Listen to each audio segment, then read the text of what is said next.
Hello everyone, welcome back to study with Namrata Pandey. आप देख रहे हैं ये इकाई 4 है, आपके क्लास 9th का इकोनॉमिक्स है। 2 दिन का क्लास आप और देखेंगे, उसके बाद 10th के इकोनॉमिक्स में पहुंच जाएंगे। ज्योग्राफी की भी यही स्थिति है, बहुत जल्द 10th में पहुंचने वाले हैं। तो आप लोग बिल्कुल मत हड़बड़ाइए, बिल्कुल स्थिर से रहिए। कई लोग बिल्कुल प्रेशर डाल रहे हैं कि 10th का इकोनॉमिक्स और ज्योग्राफी स्टार्ट कीजिए। धैर्य बनाए रखिए, मैं रुकी नहीं हूँ और तब तक नहीं रुकूंगी जब तक कि आप लोगों का सारा मैं कंप्लीट ना करा देती हूँ। आज का जो टॉपिक है बेकारी, इसमें ऑब्जेक्टिव जितने भी महत्वपूर्ण प्रश्न हैं बिल्कुल कम प्रश्न हैं, लेकिन ये टॉपिक इतना महत्वपूर्ण है कि ये आपको समझना बहुत ज़्यादा ज़रूरी है। तो इसको ध्यान से समझिएगा। ये जो बेकारी है ये क्या है, तो आप समझ रहे हैं बेकारी जिसको कहिए या बेरोज़गारी कहिए। तो प्रश्न ये है आपका, बेकार या बेरोज़गार किसे कहते हैं। लेकिन इससे पहले एक प्रश्न आपका बनता है कि आमदनी किसे कहते हैं।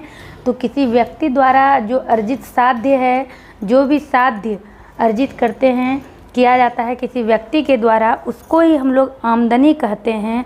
और साध्य क्या है, तो जैसे आप ये समझ लीजिए कि जीवन को गुजारने के लिए जो साधन अर्जित किया जाता है, कमाया जाता है, एकत्रित किया जाता है, और वो साधन या तो पैसा नगद के रूप में या तो फिर काम के बदले वस्तु के रूप में, इसको भी हम लोग साध्य ही कहते हैं। तो यही साध्य उस व्यक्ति की आमदनी कहलाती है। और इसके जस्ट अपोजिट आपके अगले प्रश्न का उत्तर है कि बेकार या बेरोजगार किसे कहते हैं। तो जो व्यक्ति किसी प्रकार के साध्य को अर्जित नहीं कर पाते हैं, और इन सब चीज़ों को हमने कई बार पढ़ा है और समझा है कि किसी भी चीज़ों को अपने जीविका को चलाने के लिए, वो जीविका के लिए भी उपार्जन नहीं कर पा रहे हैं, उसको भी अर्जित करने में असमर्थ हैं, तो वो बेकार या बेरोज़गार हैं। और पहले नंबर पर बेकारी या बेरोज़गारी आती है, उसके बाद गरीबी आती है। जब वो कमा ही नहीं रहा है तो फिर वो गरीब ही कहलाएगा। तो बेरोज़गारी से गरीबी इस तरह से जुड़ा हुआ है। अगला प्रश्न आपका आता है कि श्रम बल जनसंख्या का आयु वर्ग क्या है। ये महत्वपूर्ण है क्योंकि इसके बाद जो भी उद्देश्य है भारत में बेरोजगारी के क्या कारण है, तो बढ़ती जनसंख्या है, जिसको कि हम लोग लगातार समझ रहे हैं। बेकारी की परिभाषा भी आप लोग समझ चुके हैं। जैसे बेकारी जो है वो एक आर्थिक समस्या है और इसका गरीबी से संबंध है, क्योंकि वो गरीब नहीं हो सकता जिसके पास अर्जित साध्य है, जो कुछ ना कुछ कमा रहा है, तो वो गरीब हो ही नहीं सकता। और जो बेकार है, बेरोजगार है, वो गरीब है। तो गरीबी और बेरोजगारी में घनिष्ठ संबंध है। अर्थव्यवस्था में व्यक्ति प्रचलित मजदूरी पर काम करना चाहता है, लेकिन उसको अगर काम ही नहीं मिले तो उसको भी एक प्रकार से बेरोजगार ही कहा जा सकता है। अब हम लोगों ने इतनी डिग्रियां हासिल कर रखी है और हम लोगों को उसके अनुकूल काम नहीं मिल रहा है, तो हम लोग भी एक प्रकार से बेरोजगार ही हैं। आगे जब हम लोग बढ़ेंगे तो हम लोग समझेंगे कि किस किस प्रकार की बेरोजगारी होती है। ग्रामीण बेरोजगारी के अंतर्गत कौन कौन सी बेरोजगारी आती है, शहरी बेरोजगारी के अंतर्गत कौन कौन सी बेरोजगारी आती है। तो ये जो अब जब हम ये बेरोजगारी की बात करेंगे तो इसमें 2 मुख्य बातें उभर कर सामने आती है। पहला तो ये बात है कि व्यक्ति सक्षम है किसी भी काम को करने के लिए, लेकिन उसके योग्य काम ही नहीं है, यानी कि वो काम खोज रहा है। अगर किसी व्यक्ति ने राजमिस्त्री के काम का प्रशिक्षण लिया है और उसे बढ़ई का काम दे दिया जाए, तो वो इससे बेहतर है कि वो बढ़ई के काम में तो वो कुछ कर नहीं सकता है। 1 दिन 2 दिन वो समय काटेगा, तीसरे दिन काम करवाने वाला खुद बोलेगा कि आपको इसकी जानकारी नहीं है, आप जा सकते हैं। और वो राजमिस्त्री है और उसको बढ़ई का काम दे दिया जाए, तो इसका मतलब ये है कि राजमिस्त्री है तो उसको उसके अनुसार काम दिया जाए। तो ये भी बेरोजगारी की एक समस्या है कि जिसके लिए वो प्रशिक्षित है वो काम नहीं मिल रहा है। दूसरा ये है कि काम के लिए उपलब्ध नहीं है। अब अगर यहाँ पर किसी बढ़ई की आवश्यकता है, अब बढ़ई को ढूंढने जाइए तो वो बढ़ई वहाँ है ही नहीं। तो यहाँ पर 2 कारण होता है। एक तो होता है कि आप हमेशा कॉशस आपको रहना पड़ेगा कि हमें किस प्रकार के काम की आवश्यकता है। अब ये समझिए, टीचर की वैकेंसी निकलती है, योग्यता के अनुसार हज़ारों वैकेंसी निकलती है। अब जबकि हम लोग जिस योग्य हैं, बीएड किए हैं, हर तरह का सब्जेक्ट कॉम्बिनेशन हमारा है। अब अभी जो स्टेट का निकला था उसमें क्या था, वैसे लोगों ने भी बीएड कर रखा था जिनका कि ऑनर्स हिस्ट्री और ज्योग्राफी नहीं था। तो इसका मतलब क्या हुआ कि वो प्रशिक्षित थे लेकिन वो उस काम के योग्य नहीं थे, उस वैकेंसी के योग्य नहीं थे। दूसरा जो है काम के लिए उपलब्ध रहना। मान लीजिए वैकेंसी आई है और आप उसके योग्य हैं लेकिन आपने फॉर्म ही नहीं भरा, तो फिर आप इस स्थिति में भी बेरोजगार ही रहेंगे। तो इस तरह इस बात को समझने के बाद जब ये श्रम बल संख्या का आयु वर्ग आता है तो ये 15 से 59 वर्ग है। इसका मतलब ये है कि 15 तक का कोई भी बच्चा वो काम नहीं करेगा और 59 से वर्ष के ऊपर कोई व्यक्ति काम नहीं कर पाएगा। इसको श्रम बल संख्या कहेंगे। तो इस तरह से भी प्रश्न आ सकता है, श्रम बल जनसंख्या में कौन कौन से लोग शामिल किए जाते हैं, तो जिनकी उम्र 15 वर्ष से 59 वर्ष के बीच हो। इसको एक प्रकार से हम लोग आधारित जनसंख्या भी कहते हैं। आधारित जनसंख्या क्या हुआ, इसको हम आगे समझेंगे। और उसके बाद आपके सामने एक सारणी आती है, उसको समझना बहुत ज़रूरी है। उस सारणी को देख लीजिएगा। इस सारणी को आप देख रहे हैं, सारणी 1। इसको आपको 1-2 बार लिखिएगा डायरी में तो आपको याद हो जाएगा। भारत एवं बिहार में श्रम शक्ति, ये 1999 से 2000 के बीच की है। देश या राज्य में तो भारत में जो ग्रामीण पुरुष था वो 85.4%। श्रम शक्ति अभी तुरंत आपने समझा, भारत में पुरुष 85% और जबकि शहर में, ग्रामीण में भारत की ही चर्चा हो रही है, ये गांव की बात हो रही है, ये शहर की बात हो रही है। तो वैसे पुरुष जो कि श्रम शक्ति के अंतर्गत आते हैं, यानी कि या तो 15 वर्ष से कम है या तो 59 वर्ष से अधिक है। महिलाएं 45% है जो कि 15 वर्ष से कम है या तो 59 वर्ष से अधिक है। और शहर में महिलाएं 20% है जो कि 15 वर्ष से उनकी उम्र कम है या तो 59 वर्ष से ज़्यादा है। और कुल कितना आ गया आपका 66 और 51। तो इसको समझ के अगर आप लिखिएगा तो आपको याद हो जाएगा। और भारत के बाद आपका राज्य बिहार है, तो बिहार को भी आपको याद कर लेना है। श्रम शक्ति के अंतर्गत पुरुषों की संख्या 86% और गांव में और शहर में 75%, महिला की संख्या 28% गांव में, जबकि शहर में 12% और कुल आपका 59 हो गया और 48% हो गया। और ये जो है इसको इस प्रकार से भी पूछा जा सकता है, राष्ट्रीय मानवाधिकार आयोग रिपोर्ट 2001 के अनुसार बिहार में श्रम शक्ति के अंतर्गत पुरुषों का क्या प्रतिशत है, ये है 86%। आपको क्या करना है, इससे 6-7 क्वेश्चंस खुद निकाल कर डायरी में लिखना है। राष्ट्रीय मानवाधिकार आयोग रिपोर्ट 2001 के अनुसार, मेरे पास 2001 का ही अपडेट है इस बुक में, लेकिन आप लोगों में से कईयों के पास ऐसे बुक होंगे जिसमें 2011 तक का अपडेट होगा।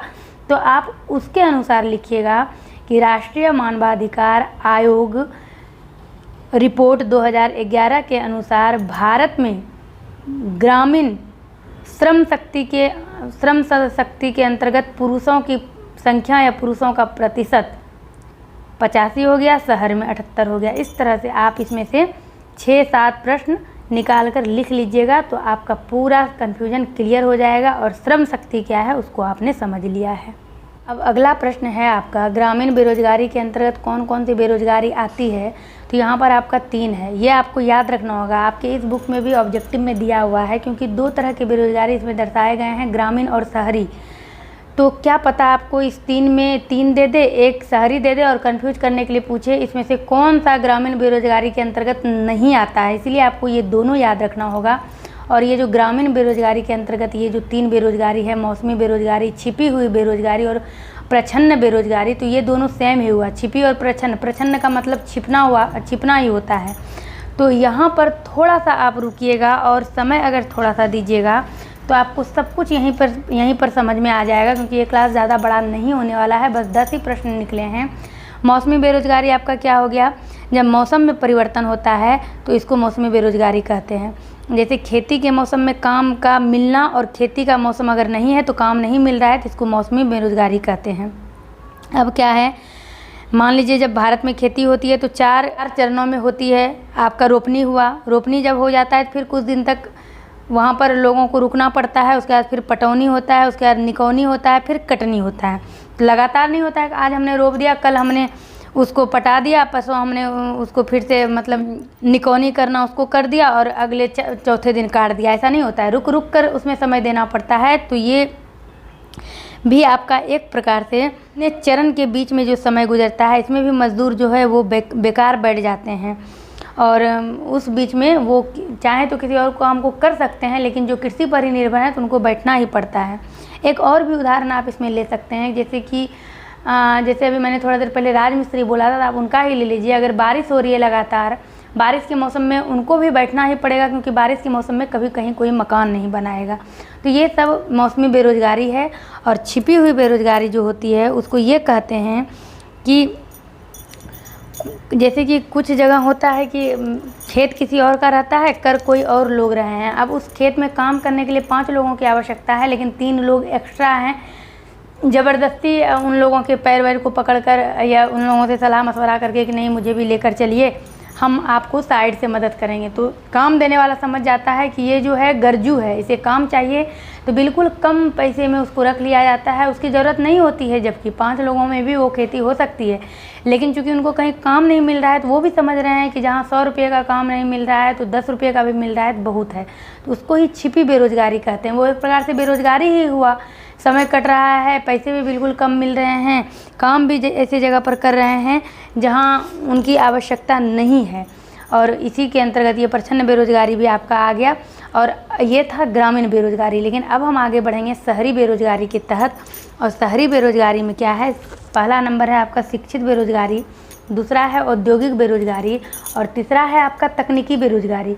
इस तीनों को बिल्कुल 1-1 मिनट में समझिएगा और आपको याद हो जाएगा। शिक्षित बेरोजगारी हम हैं, आप हैं, आप में से कुछ लोग हैं, हम भी हैं, कि हमारे पास तो है मैट्रिक की डिग्री, स्नातक है, स्नातकोत्तर हैं, बीएड है, अनेक तरह की डिग्री हैं, लेकिन बिहार में फिर भी शिक्षित बेरोजगारों की संख्या अधिक है। हमारे योग्य कोई रोज़गार नहीं मिल पाता है। जो थोड़ा सा होशियार हैं अपना कहीं प्राइवेट वगैरह कोचिंग खोल कर चला रहे हैं, तो इसको कहते हैं शिक्षित बेरोजगारी। ये मैक्सिमम कहा जाता है कि शहरों में पाया जाता है, लेकिन अब हर जगह, क्योंकि बिहार में आपने शिक्षितों की संख्या को पढ़ा है पिछले क्लास में, तो इन सब चीज़ों को जानना ज़रूरी है। तो जितने शिक्षित रहेंगे उतना ही वहाँ पर शिक्षित बेरोजगारी होगा। और दूसरे नंबर पर आपका आता है औद्योगिक बेरोजगारी। तो औद्योगिक यानी औद्योगिकरण, यानी कि जैसे कि जो लोग हाथ से काम करते थे, जो काम हाथ से बिना जाता था, हाथ से अगर कुछ बनाया जाता था, अब उसको मशीन के द्वारा तैयार किया जा रहा है। तो जो लोग घर बैठे काम कर रहे थे, अब उस काम को तेज़ी से मशीन के द्वारा किया जा रहा है। तो ये हो गया आपका औद्योगिक बेरोजगारी। क्योंकि अब जो गांव के लोग हैं, जो हाथ से वो घर में कोई किसी चीज़ को तैयार करते थे, मान लीजिए हैंडलूम की साड़ी है, सिल्क साड़ी है, तो कांटे पर जिस तरह सूत निकालते थे, अब वो गांव से आगे शहर में मशीनीकरण हो गया। अब वो गांव में उनको कोई काम नहीं दे रहा है, वो शहर आ गए भाग कर। लेकिन शहर में भी छटनी होती है, आपको कितनी जानकारी है, आप इस काम में कितने धुरंधर हैं, क्योंकि काम कम है और करने वाले अधिक हैं। यही कारण है कि बिहार में और भारत में भी बेरोजगारी की समस्या इतनी जटिल है। तो ये हो गया आपका औद्योगिक बेरोजगारी। उसके बाद ये जो तकनीकी बेरोजगारी है, ये भी अति महत्वपूर्ण है। तकनीकी बेरोजगारी अभी तुरंत आपने जैसे हमने अभी आपको बताया कि भागलपुर, जहाँ से हम हैं, भागलपुर गया, ये सब जो है हैंडलूम बुनकरों के लिए ये सब प्रसिद्ध है। भागलपुरी सिल्क आप सुने होंगे, जानते होंगे, कई लोग भागलपुर से हैं। यहाँ सब क्या था कि कपड़ा मिलों ने बहुत बड़ी संख्या में ऐसे बुनकरों को बेकार बना दिया, क्योंकि सारी चीज़ अब मशीनों से तैयार की जाने लगी।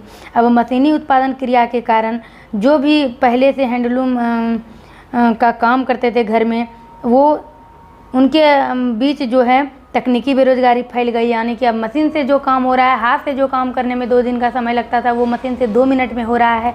तो वहाँ पर ये तकनीकी बेरोजगारी हो गई। और दूसरी बात ये है कि अगर ये लोग मान लीजिए प्रशिक्षित हो जाते हैं, उनको अगर हैंडलूम साड़ी बनाने का मन में इतना दिनों से उन्होंने बनाया है, उनको अभिलाषा है, तो अब वो प्रशिक्षित नहीं हो सकते हैं। क्योंकि प्रशिक्षित होने के लिए, किसी भी तकनीकी कौशल को प्राप्त करने के लिए आर्थिक स्थिति अच्छी होनी चाहिए, पैसा होना चाहिए। और आपके बुक में कहानी भी किस तरह, एक कहानी भी गोविंदपुर का दिया हुआ है, किस तरह 2 भाई काम करते थे और अजय विजय नाम था, इस तरह से। और बहुत अच्छी कहानी थी। जब इनको काम मिलना बंद हो गया, शहर गए, शहर में भी इनके पास प्रशिक्षण नहीं था, दोनों भाई अशिक्षित थे। तो फिर कलकत्ता में गए थे और चमड़े के उद्योग में वो काम करने लगे थे। पहले तो वो वहाँ पर मजदूरी किए, उसके बाद जब औद्योगिकरण के कारण नई नई तकनीक मशीन आ गया तो उन्हें वहाँ से निकाल दिया गया। दोनों भाई जब गाँव आए तो फिर भी दोनों भाई निराश नहीं हुए और उनके पास जो जानकारी थी, उन दोनों भाई ने अजय विजय नाम से एक साइकिल रिपेयरिंग का दुकान खोल लिया। चूँकि उस गांव में दूर दूर तक कोई दुकान नहीं था, इसीलिए वो जो है एक सफल रोजगार युवक के रूप में उन्होंने अपनी पहचान बना ली। तो थोड़ा सा माइंड का भी गेम होता है और थोड़ा सा जो है ये शिक्षित बेरोजगारी, औद्योगिक बेरोजगारी, तकनीकी बेरोजगारी ने भी स्थिति को बदल दिया है। उसके बाद आपका अत्यधिक जनसंख्या, अशिक्षा का कितना प्रतिशत है, इन सब चीज़ों को आपने पिछले क्लास में भी पढ़ा है। तो ये जो आपका प्रश्न है, बिहार में अशिक्षितों की संख्या कितनी है, तो 53% है। तो ये सब आपने पिछले क्लास में भी पढ़ लिया है, इसीलिए यहाँ पर मैं ज़्यादा देर नहीं रुकूंगी। और उसके बाद आपका जो एक टॉपिक है कि प्रशिक्षित श्रम शक्ति का अभाव। अब जब जो लोग शिक्षित ही नहीं है, पढ़े ही नहीं है, तो वो किसी प्रकार का प्रशिक्षण कैसे ले सकते हैं। प्रशिक्षण के लिए उनके पास कंप्यूटर का ज्ञान होना चाहिए, हर तरह का ज्ञान होना चाहिए, मशीन आधारित कार्य क्षेत्र में वो काम करने का उनके अंदर कौशल होना चाहिए। और जो अशिक्षित हैं उनके अंदर ये सब कौशल नहीं होगा और यहीं से बेकारी का जन्म होता है। उसके बाद आपने इन सब बेकारी की समस्या, ये बेकारी जो है भारत में एक विकट समस्या बनी हुई है, और इसी के निराकरण के लिए आपने पिछले अध्याय में पढ़ा है किस प्रकार सरकारी और गैर सरकारी प्रयास किया गया था, जिसके अंतर्गत आपने सब कुछ पढ़ा हुआ है। एक न्यूनतम आवश्यकता कार्यक्रम चलाया गया था, क्षेत्रीय विकास कार्यक्रम, काम के बदले अनाज, निश्चित रोजगार योजना, समन्वित ग्रामीण विकास योजना, ग्रामीण भूमिहीन रोजगार, जवाहर रोजगार योजना, इन सब चीज़ों को जिस तरह की लाया गया था इसी बेरोजगारी को कम करने के लिए। उसके बाद आपके इस एक अध्याय में एक छोटा सा लाइन आता है, तो उसको भी आपको याद कर लेना है। तो देख लीजिए वो कौन सा लाइन है, इसको आपको बिल्कुल याद कर लेना है। समन्वित विकास कार्यक्रम मैंने पिछले क्लास में भी बताया, राष्ट्रीय ग्रामीण रोजगार कार्यक्रम, इन सभी चीज़ों को आप शॉर्टकट में आपको याद कर लेना है। ये RLEGP पर भी मैंने डिटेल में बताया है। उसके बाद आपका ये प्रश्न आता है कि भारत कृषि प्रधान देश होने के बावजूद भी यहाँ की कृषि पिछड़ी होने का मुख्य कारण क्या है। तो कृषि का मानसून पर आधारित होना,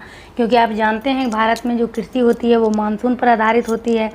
फिर आपका जो है राष्ट्रीय ग्रामीण रोजगार गारंटी योजना कब किया गया था, कब प्रारंभ किया गया था, इसको आपने पिछले क्लास में भी पढ़ा है। तो ये 2 फरवरी 2006 ईस्वी को किया गया था। इसके पहले थोड़ा सा आप समझिएगा कि अगर बेकारी का प्रभाव होता है, बेकारी का प्रभाव एक टॉपिक है आपकी बुक में, तो इससे जो बेकारी या बेरोजगारी होता है उसमें क्या क्या होता है। तो जनशक्ति संसाधन की बर्बादी होती है, हीन भावना का जन्म होता है, सामाजिक कुरीतियों का बढ़ना होता है और पलायन की प्रवृत्ति का जन्म होता है। इसका मतलब समझिएगा, जो मनुष्य बेरोजगार है वो बेरोजगारी के कारण वो व्यक्ति जो है अपनी शक्ति का दुरुपयोग करने लगते हैं। जैसे कृषि के क्षेत्र में एक परिवार के 4 लोग खेत में काम कर रहे होते हैं, अब बेरोजगारी है, काम नहीं है, तो उसी खेत में उतना काम जो 4 लोग कर सकता है उसी में परिवार के सारे सदस्य काम करने लगेंगे।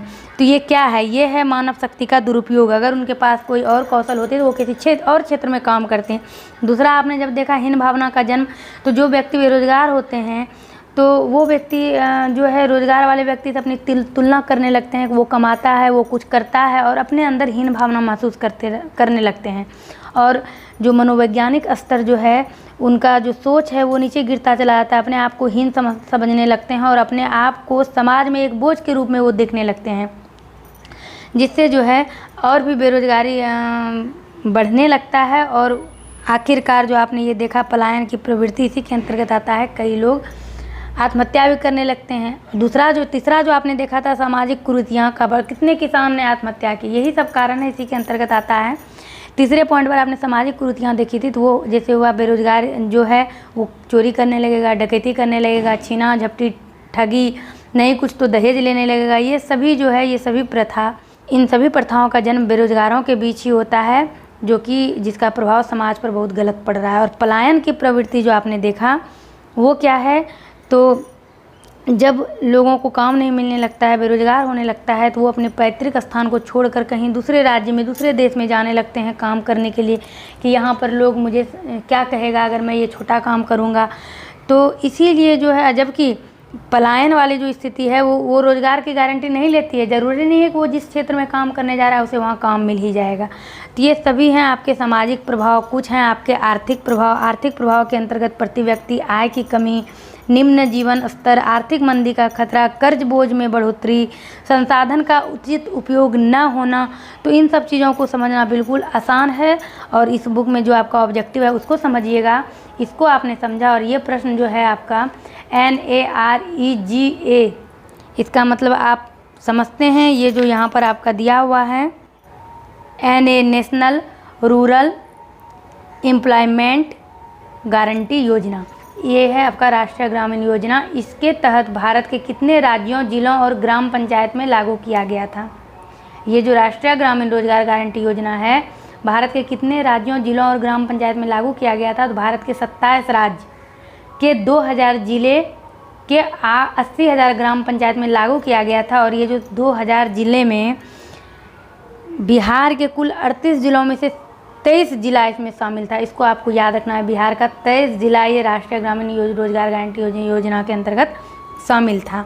तो ये सारे आपके महत्वपूर्ण टॉपिक थे। बाकी जो भी आपका गैर सरकारी उपाय, सरकारी उपाय, ये सब हमने डिटेल में बताया है। इसका जो भी ऑब्जेक्टिव है उसको आप खुद से करिएगा, क्योंकि इसमें इसका आंसर दिया हुआ ही रहता है। तो आशा करते हैं आपके लिए क्लास हेल्पफुल रहा होगा। मिलते हैं आपसे अपने अगले क्लास में। वीडियो को लाइक करिएगा, चैनल पर नए हैं तो चैनल को सब्सक्राइब करिएगा, प्लेलिस्ट में चेक करिएगा, आपको सारा क्लास मिल जाएगा।